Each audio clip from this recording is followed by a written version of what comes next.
কিভাবে content monetization setup পাবেন সেই বিষয় নিয়ে আজকে আপনাদের সাথে আলোচনা করব। তো পুরো ভিডিওটা যারা দেখবেন তারা আসলেই অবশ্যই আমার মনে হয় যে 7 দিনের মধ্যে আপনারা কন্টেন্ট মনিটাইজেশন সেটআপটা পেয়ে যাবেন। তো পুরো ভিডিওটা ধৈর্য ধরে যারা দেখবেন তারা অবশ্যই 7 দিনের মধ্যে পাওয়ার সম্ভাবনা 100% থাকবে। তো ফেসবুকের নিউ আপডেট আসছে যে ফেসবুকের সবগুলা সেটআপ উড়িয়ে নিয়ে ফেসবুকের মধ্যে কন্টেন্ট মনিটাইজেশন সেটআপটা দিতেছে ফেসবুকের মধ্যে সবাইকে। তো সবাইকে বলবো যে আপনি যদি কন্টেন্ট মনিটাইজেশন পেতে চান তাহলে অবশ্যই রিলস ভিডিও তো আপলোড করেন, পাশাপাশি অবশ্যই লং ভিডিও দিবেন। লং ভিডিও প্রত্যেক দিন একটি করে দিবেন। তার পাশাপাশি অবশ্যই ফটো দিবেন একটি করে।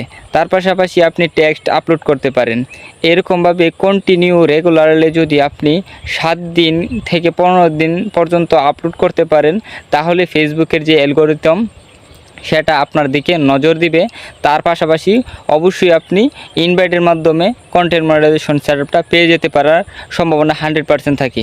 তো এই জন্য সবাইকে বলবো যে কন্টেন্ট মনিটাইজেশন পেতে হলে কন্টিনিউ কাজ করতে হবে।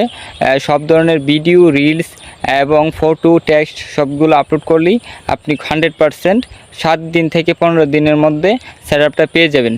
তো আশা করি সবাই বুঝতে পারছেন আমার সেটআপ পাওয়ার যে পরামর্শটা। তো সবাইকে বলো আমার এই চ্যানেলটি সাবস্ক্রাইব করে পাশে থাকবেন। আর আমার ভিডিওটা ভালো লাগলে অবশ্যই আমার ভিডিওতে একটি লাইক দিবেন।